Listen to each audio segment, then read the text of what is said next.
Hello again, my little conscripts, and welcome to another Mordian Glory video. In today's episode, we shall be casting our ever-critical eye over another 10th edition Imperial Guard Codex datasheet. This time, we will be looking at the other half of the Sentinel family, the Armoured Sentinel. I'm not going to lie to you, the reputation of this unit is currently in the toilet. There are many that think it is utter trash tier and has no place in a guard army. I'm here to tell you that they are wrong. I also thought the Armoured Sentinel was trash, but some recent tournament experience has had me looking at these guys again in a much more favourable light. They might just be part of the solution the guard needs the new meta. A bold statement. A bold statement indeed. I really am going to need to back this one up. And so without further ado, dive right into this.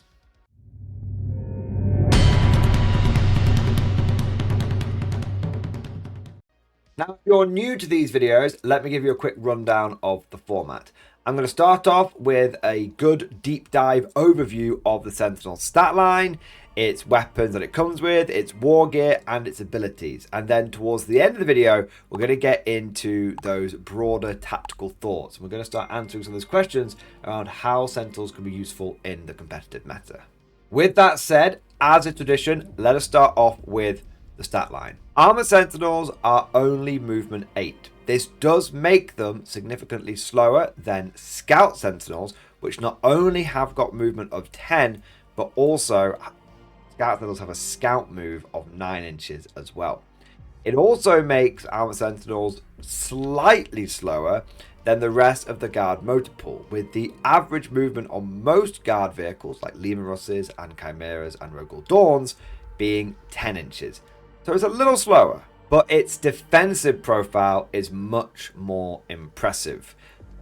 T8 is a very good breakpoint. It means that all of those small arms that were actually a threat to the Scout Sentinel, which is only toughness 7, are basically not a threat to the Armoured Sentinel.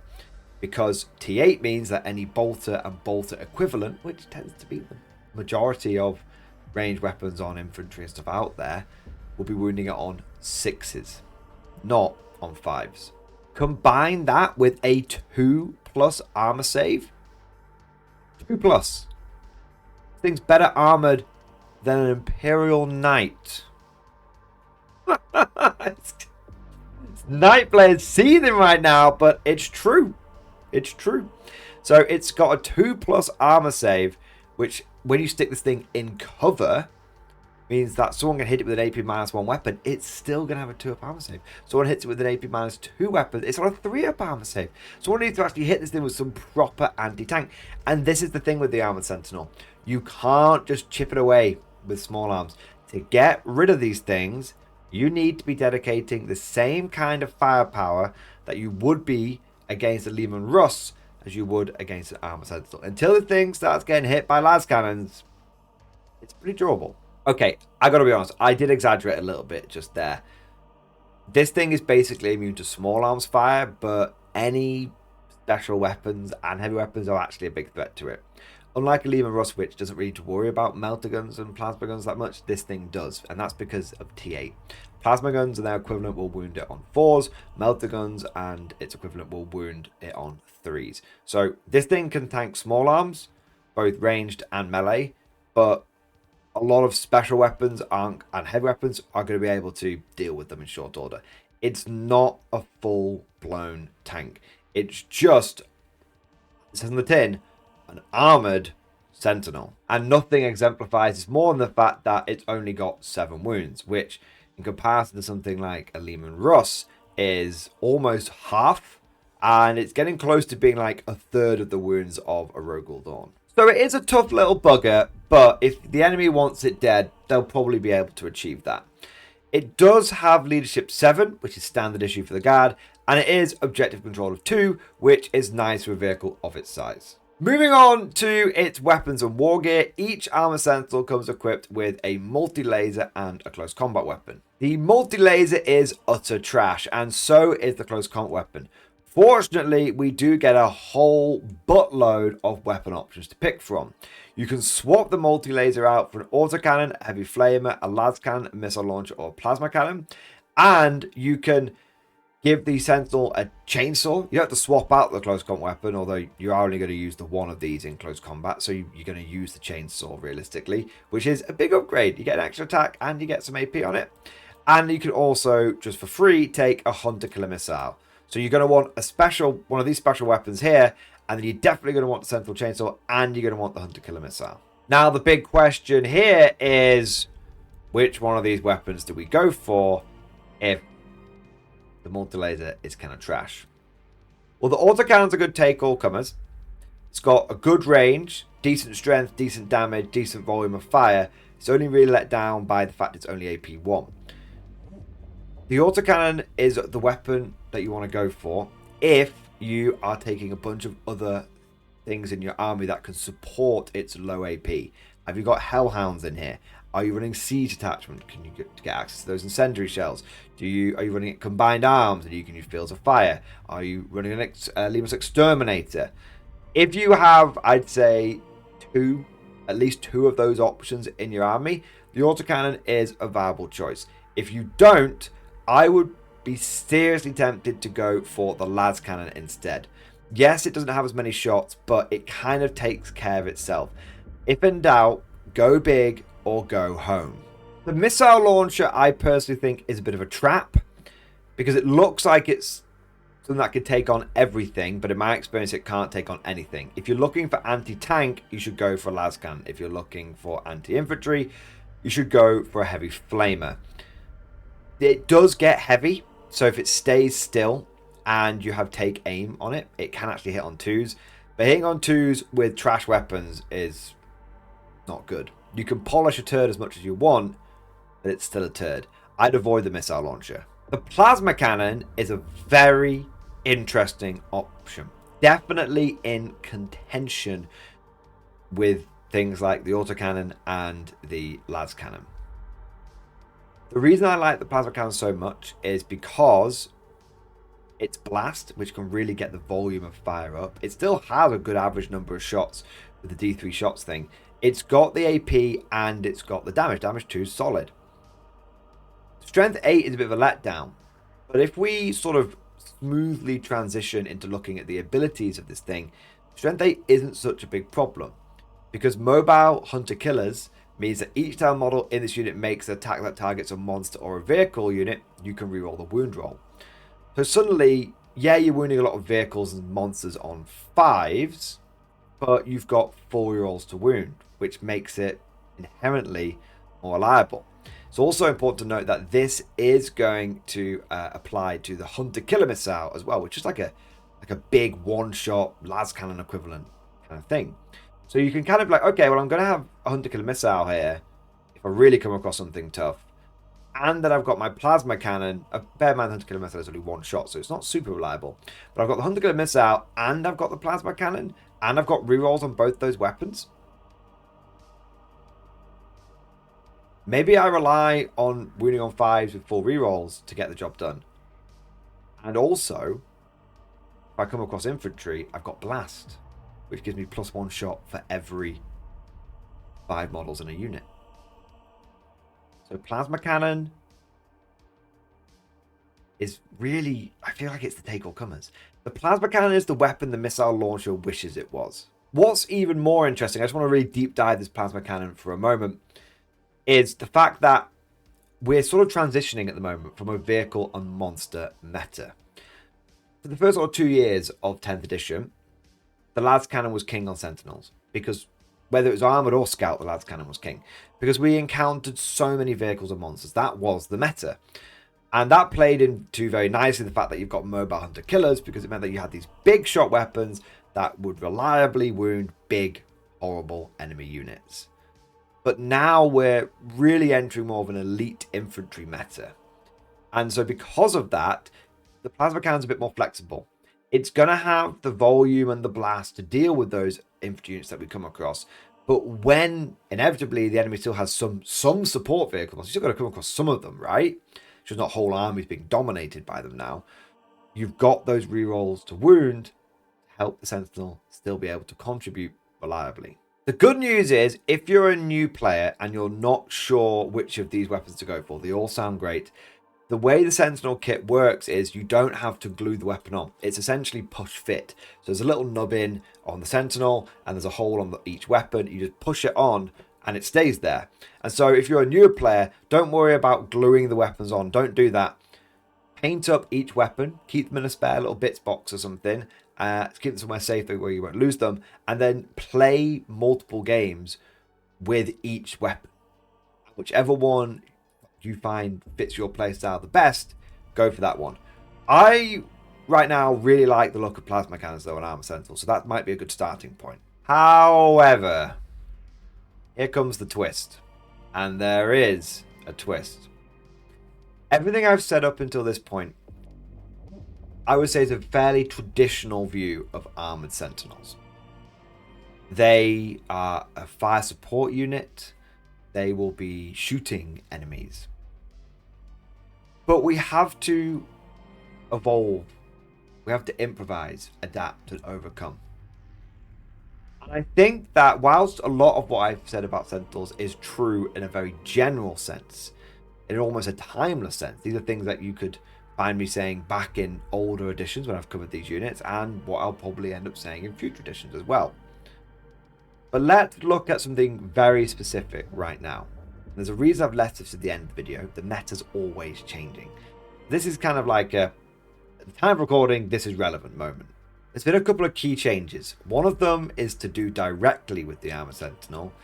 The second one is to do with the meta. I've sort of hinted at that latter one already. But let's look at the big change to Sentinel. You used to be able to take them in groups of 1 to 3. Now you can only take them in groups of 1 to 2.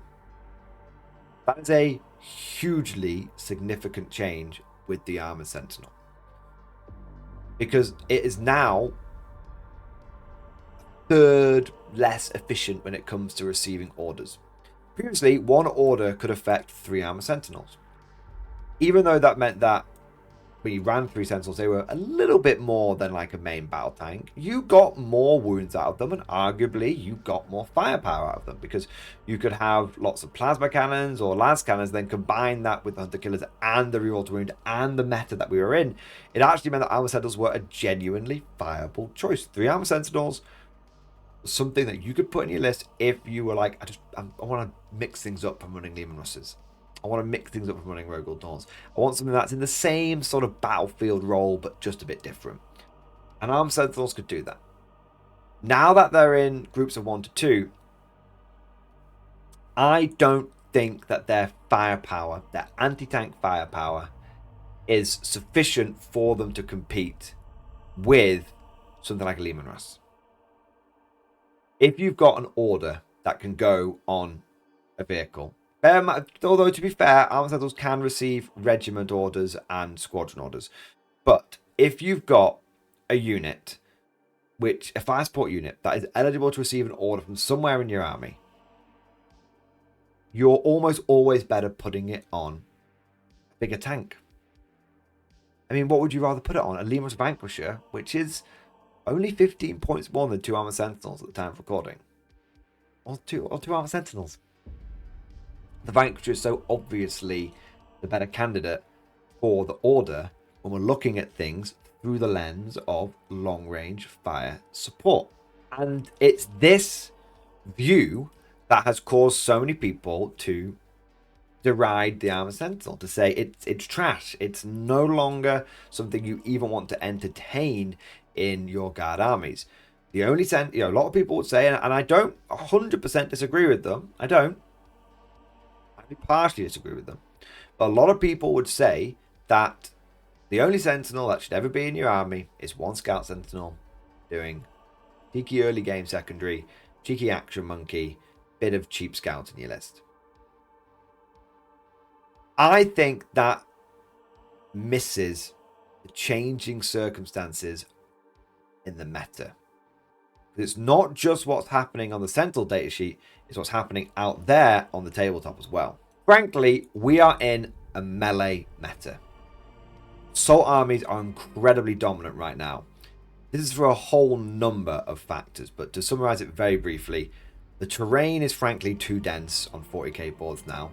It's too easy for assault armies to hop from one terrain piece to the other and basically get into your lines almost unmolested. And everyone's like indirect fire options, including the guards, have been nerfed. So even when they're hiding, you can't target them. So indirect fire is a counter to a lot of assault armies. Well, it was at the beginning of the edition anyway. And then we're on smaller boards, no longer on the 6x4, but this whole edition has been on the smaller 60x44s. And combined with the fact that armies have got faster. The new Emperor Children, the whole army can advance and charge. You've got faster armies on denser boards, and it's harder to see them. Melee armies are just getting into combat nearly at full strength constantly. Now, traditional units that Guard would use to screen melee armies out would be things like big blobs of guardsmen, but they just get swept aside so easily. Like, it's not even funny. 20 guardsmen will be butchered very easily with many attacks to spare by 5 Dark Elder Witches. Now, you might say that's the exact unit that Dark Elder Witches want to go into, but it's Dark Elder Witches and their equivalent. You've got Emperor's Children, like I said, you've got World Eaters, they've got all of these armies that specialize in very, very high volume of attacks. Not particularly high AP attacks, not particularly high damage attacks, a lot of them only damage 2, but all of these, a lot of them are damage 1. But all of these sort of strength 5, strength 6, strength 7 attacks with maybe a pip of AP and 1 or 2 damage, and they just carve, but there's like 40 attacks coming from a unit, something insane. They're just carving through guardsman blobs without blinking. Because of this, myself and many other guard players have found that guard blobs just aren't really the mustard at the moment. And if you're going to take guard infantry, it's probably 10-man squads, just very cheap primary game doers, or it's 10-man squads in transports like chimeras, or your line infantry torxes for your elite infantry. But either way, you're not really doing infantry screening anymore. Well, if you're not doing infantry screening, but there's lots of assault armies out there, you still need to screen, so what can do it? I think the Armoured Sentinel enters the equation here. I think it's got a place here. So even though I earlier on I wanked off the plasma cannon and the lads cannon, and even though it feels like it goes against the purpose of the unit, I really feel like heavy flamers are actually the meta choice right now. I will say this is complete from a theorycraft point of view, so I could be completely wrong.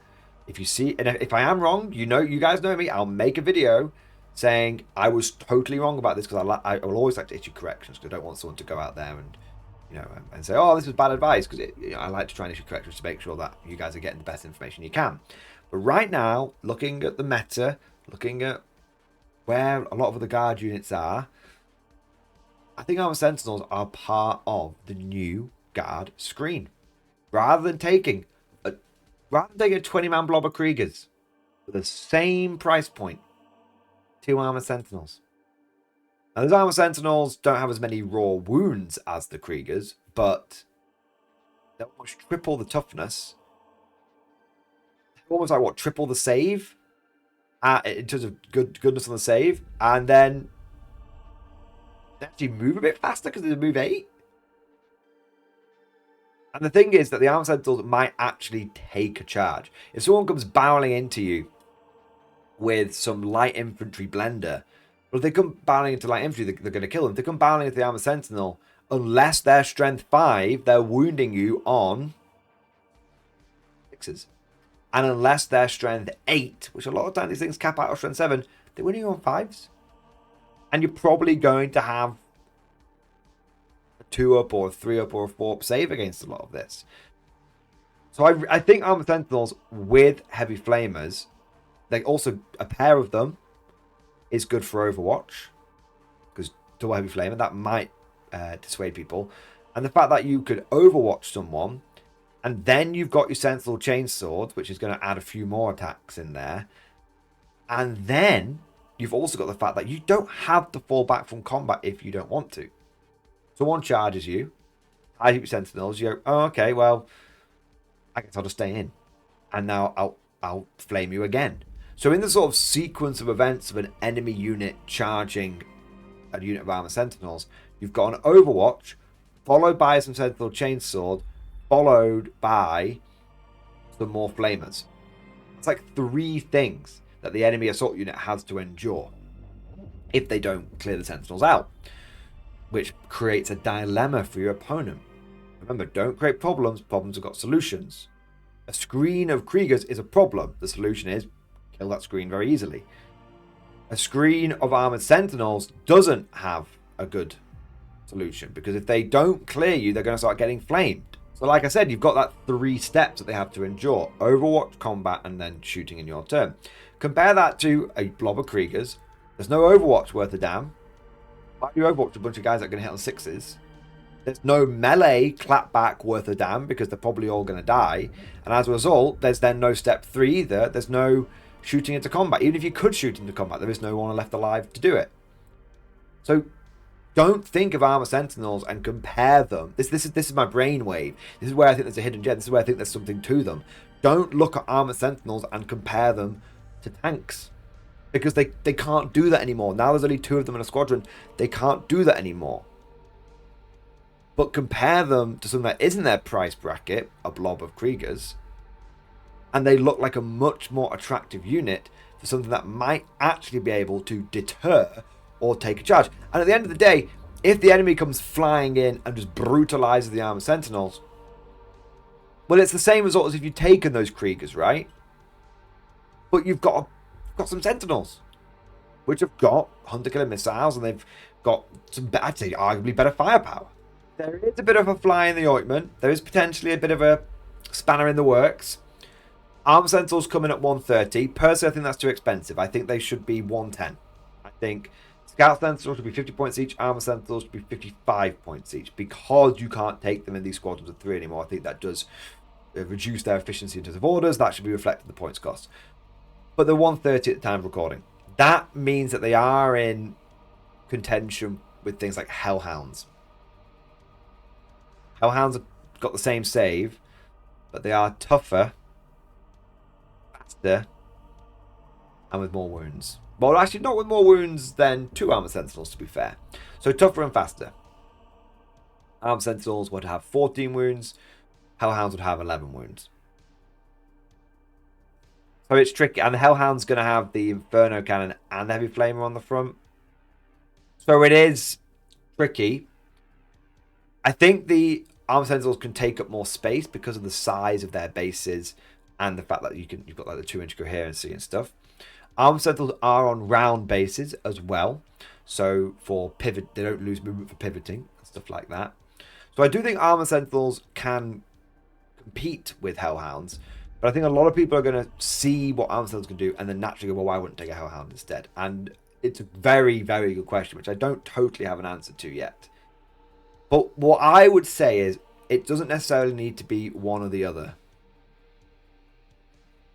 I think it comes down to player preference. I think it comes down to how prevalent assault armies become.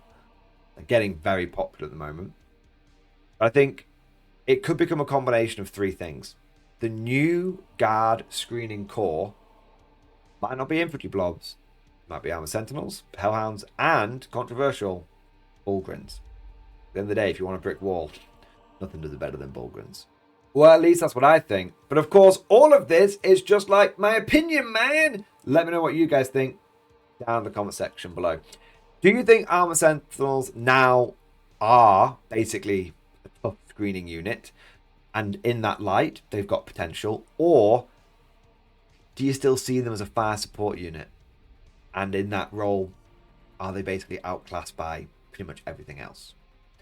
If you enjoyed today's video, don't forget to go ahead and smash that like button and also subscribe to never miss an episode.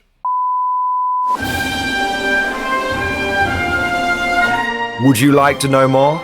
If so, then please consider becoming a channel member or patron. By supporting the channel, not only will you be doing your part, but you'll also be helping me create more content for your viewing pleasure and unlocking a whole host of perks. You get everything from a badge next to your name, custom emojis, but the big one is access to the Mordian Glory Discord server, an online community with almost 2,500 active members. It's always popping off in the MG Discord. We've got channels for army lists, hobbying, tactics, stories, and even a pretty spicy meme section as well. For all you greenhorns that wanted to see the Mordian glory hole, today is your lucky day.